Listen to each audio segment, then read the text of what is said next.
Hey everyone, in this quick After Effects tutorial I'll show you how to create this abstract text animation. I've already added a text layer, color yellow. Then we add a position animator.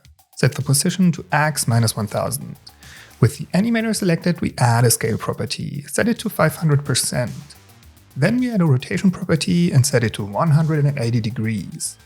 We animate the range selector, set start to 100%.